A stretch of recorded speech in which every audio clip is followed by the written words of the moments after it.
Right, so once again, welcome everyone. The title of our presentation today is A Black Spiritual Guide to Collective Healing and Growth. So last year I spoke about the word Sankofa. It's a word that comes from an African tradition, and it loosely translates into go back and fetch it. And it's often represented by the picture of a bird with its neck turned looking backwards. And the concept is one of looking to the past to guide one in one's future. More specifically, looking to a cultural past. As I stand here today, I'm going to forego a presentation with names and dates and statistics, and I'm going to try to tap into an experience, because I believe that all Americans can learn, regardless of ethnicity, age, and gender, from the experience of Black Americans. Now, I know for myself, when I experience something for the first time, that I like to hear from someone who's gone through that experience. For instance, a warning light came on my dashboard. What is that about? Oh, well, I had that same experience. I took it to the garage and this is what they told me. Or my knee's been doing this thing for the past week and, oh yeah, I had that. I went to the doctor and, they gave me some medicine and this is how that turned out.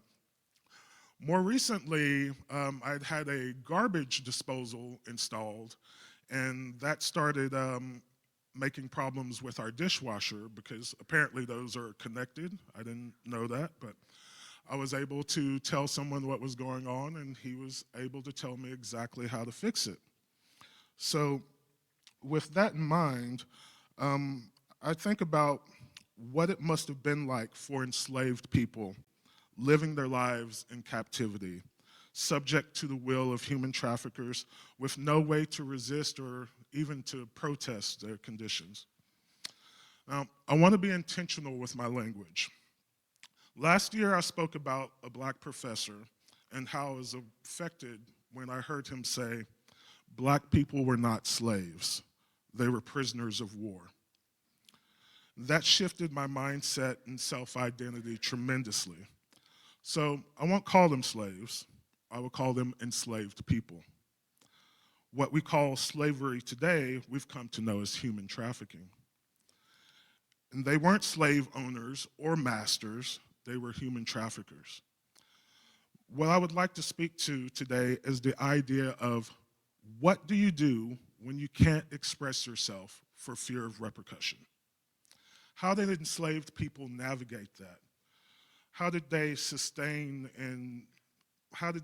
themselves in that reality? How did they negotiate that under those conditions? Now, we've all read books or seen movies or TV shows where an otherwise sane person gets committed to an insane asylum, either by mistake or through some nefarious means. And it's a good storyline because it really engages you and gets you to think about what would I do in that situation. It usually starts off with the person committed being relatively calm, trying to convince the doctors and staff that, I don't belong here. This is some sort of mistake. Of course, no one listens. Then the person gets angry and insistent, and rightfully so. They're told to calm down, so let me give you something to calm down, the staff says. And then when they resist and fight back, they're physically restrained, and it shows even more reason why they should be there, because they're violent and belligerent. Think of the range of emotions that person must go through, from maintaining hope that it's just a mistake and just a misunderstanding and that it'll be resolved fairly quickly. Moving on to anger. If you don't let me out of here, I'm going to sue you. I know my rights and I know who I am. And then to fear setting in. You're starting to think that things aren't going to change. You go to despair. No matter what you do, are you going to be stuck in this situation until you die? That has been the experience of Black people in America. How did they endure this? How did they overcome it? Most stories that we see about slavery are centered, are centered around Civil War time. The enslaved person or persons experience all the hardship that you've come to expect until emancipation happens. Then they're free to walk off into the sunset, and not by any means did emancipation change all of this, but you got to think that enslaved people were brought to America in 1619. Emancipation didn't happen until 1865. That means that there were entire generations that were born, lived, and died having never known freedom, not knowing anything but captivity and abuse. How did these people endure? I was fortunate enough that when I was in junior high, we had an assembly at my school where a Holocaust survivor was invited to share his story. He told an amazing and tragic account of what he had gone through. He showed us his old faded striped hat that they made them wear. He kept all these years. He showed us the numbers tattooed on his forearm. And after the presentation, someone asked, "How did you get through it? How did you survive? How did you go through that?" And he responded that there was a small window in his barracks. Sometimes he would see birds and he imagined being one of them. And that no matter what the Nazis did to his body, beat him, starve him, work him to death, they couldn't touch his mind. They couldn't touch his heart, his gut, what we may call chakras. So Black people endured primarily in two ways. They turned inward into spirituality. Secondly, they turned to community. They commiserated, they supported, and most importantly, they encouraged each other. So I think that the lesson we can gather is in hard times to turn inward with spirituality and find and participate in community. Now, with that being said, I'm going to hand it over to GiGi, who's going to share a little more about what that looked like. But before I do that, I'd like to share an aphorism that I came across the other day by Rumi. And it goes, "Once a bird asked a bee, after continuous hard work, you prepare the honey, but a man steals the honey. Don't you feel sad?" And the bee replied, "Never, because a man can only steal my honey, not the art of making honey." So don't stop making honey, y'all. So now let's set intention together. And the intention always is love and joy, no matter what. This morning we're talking about something deep. We're talking about something powerful, but something that is always universal. Now, you may look at the title of this talk and think, "A Black Spiritual Guide to Collective Healing and Growth," and wondering, wait a minute, that can't be for me. Could that be for me? The answer is absolutely yes. Yes, it is for everyone. Because when we talk about healing, when we talk about growth, we're talking about something that affects all of us. And what better time to have this conversation than Black History Month, yes? Right. So it's a time to honor not just the past, but the living wisdom that continues to guide us forward, you see. So I'm going to invite you now, whether this message feels deeply personal to you or whether it opens up new perspective, just to be right here, right now, present. Okay? Now, I know your mind may go off to your grocery list and what you're going to do after church, but quickly bring it back to now. Do that, please. Because there's something in here for you. And at the end of my talk, I hope you will dance with me because I'm going to be dancing in joy. Now, let's talk about healing. Not just individual healing, however, but collective healing. That means everybody here and everybody out there. Healing isn't about fixing something because we're not broken. You're not broken. There's nothing that needs fixing. It's about remembering something that has always been whole. And when we talk about spiritual growth, we're really talking about aligning that wholeness, aligning ourselves rather with that wholeness. You know, the ancient Egyptians, Kemet, or Kemet, as the ancestors called it, understood this deeply. They believed that all life was connected and that we come from one divine source, one. They called it Netter. We call it God. We call it divine, spirit, divine mind, creator, and a plethora of other names. And here's what's important about that. If we all come from this same one divine source, then how could we possibly be separate? No matter our background, our skin color, where we come from, we are one human family. And let's be honest, we don't always experience it that way, do we? Of course not. The world has taught us division. Race, nationality, class, these are man-made constructs, but they're not spiritual truths. And so healing really is about unlearning that separation. It's about seeing with new eyes through the lens of spirit instead of the lens of the world. And that's really what allows us to grow.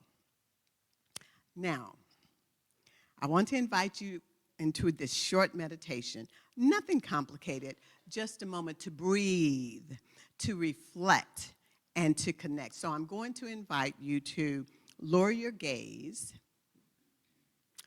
or close your eyes if you're comfortable. And if you feel comfortable, take a deep breath in with me.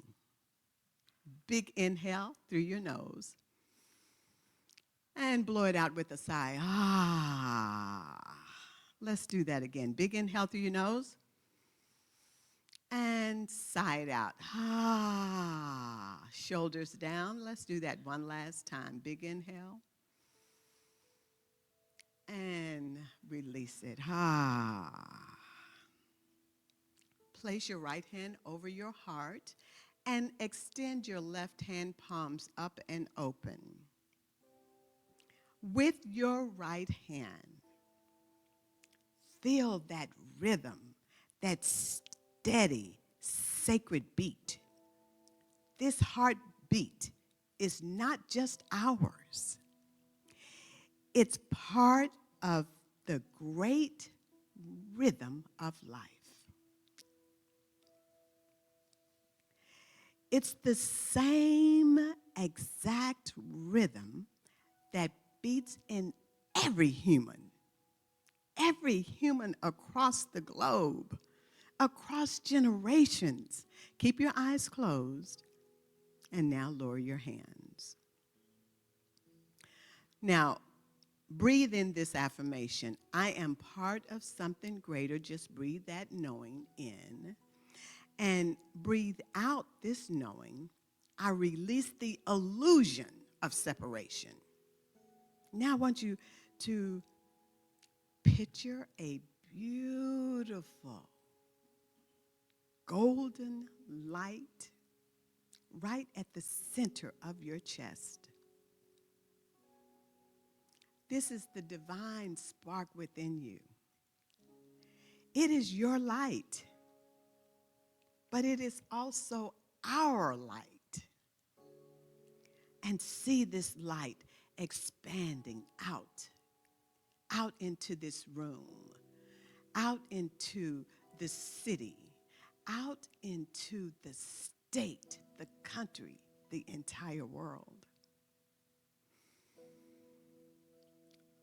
Breathe.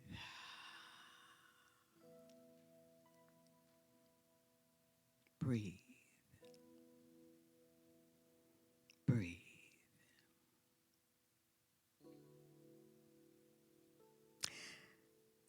Now let's affirm these 3 statements together, and please repeat after me if you will.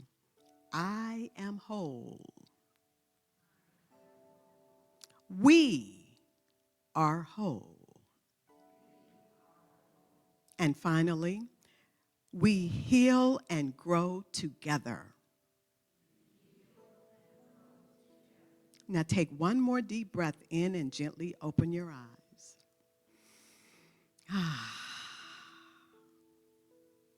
Let's remember that healing is something that we do not do alone. It happens in community. And if we look at history, we can see that healing and growth are strongest when we stand together. Think about Dr. Martin Luther King. Dr. Martin Luther King Jr. and the Civil Rights Movement.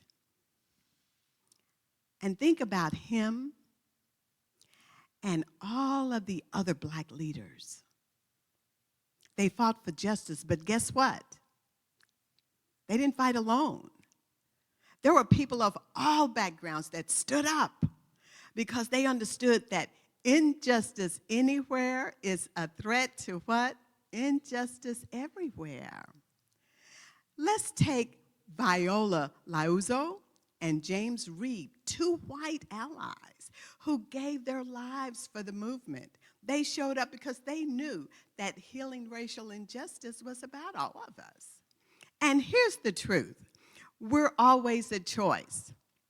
We can choose to see the world through the lens of separation, or we can choose to see the world through the lens of divine unity.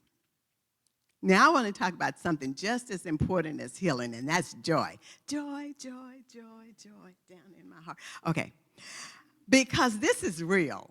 This is really real. Sometimes when we talk about healing and justice, it can feel really, really heavy. I know. I can feel your energy right now. I know this is heavy stuff. And guess what? It's especially heavy for black people. It was, and it still is. But spiritual growth isn't about the struggle alone. It's about celebration. Celebration. Yes. In every spiritual tradition, joy is a sign of alignment with the divine. It's a reminder that life isn't just about surviving. No, no, no, no, no. It's about thriving. And if any of you were here for the Burning Bowl ceremony, then you remember this affirmation. The affirmation was, let's count the ways in which we thrive in 2025. Remember that? Yes. So let's keep the energy of thriving alive and in action. The ancestors knew all about joy with this alignment with spirit and the divine, even in the hardest of hard times.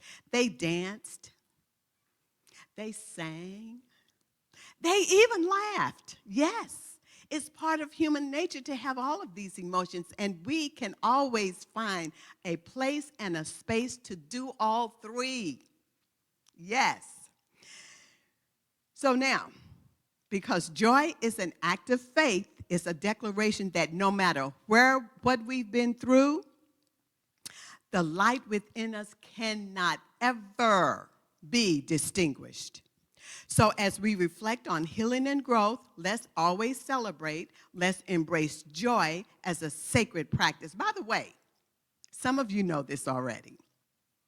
There are striking similarities between unity principles and Egyptian spiritual concepts, such as the power of the spoken word, the divine nature of humanity, and the ideal of eternal spiritual evolution. So, a Black spiritual guide to collective healing and growth. It's a universal truth rooted in ancient Egypt. It is reflective of the oneness of humanity. Ancient Egypt knew it.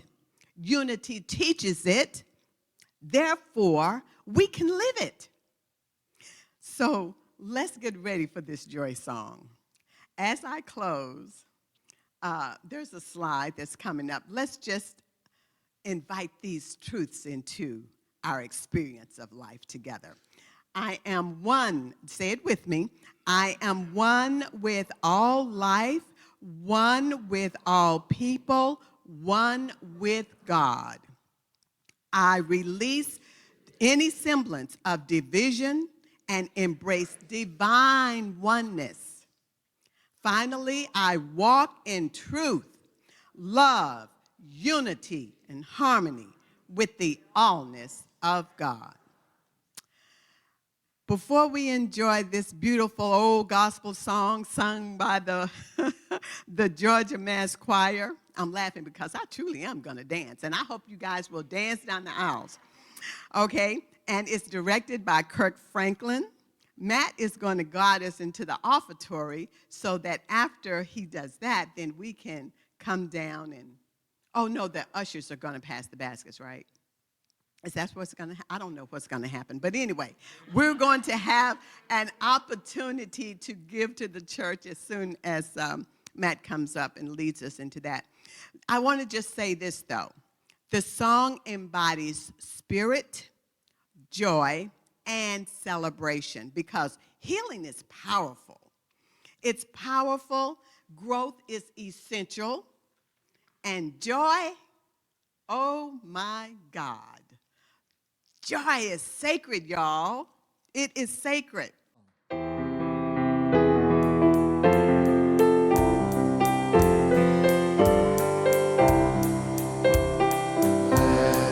there be peace on earth, and let begin with me. Let there be peace on earth, the peace that was meant to be.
Hello, okay. So, and now, let's keep in the forefront of our minds and deep in our hearts the love and joy we have for each other and for the world.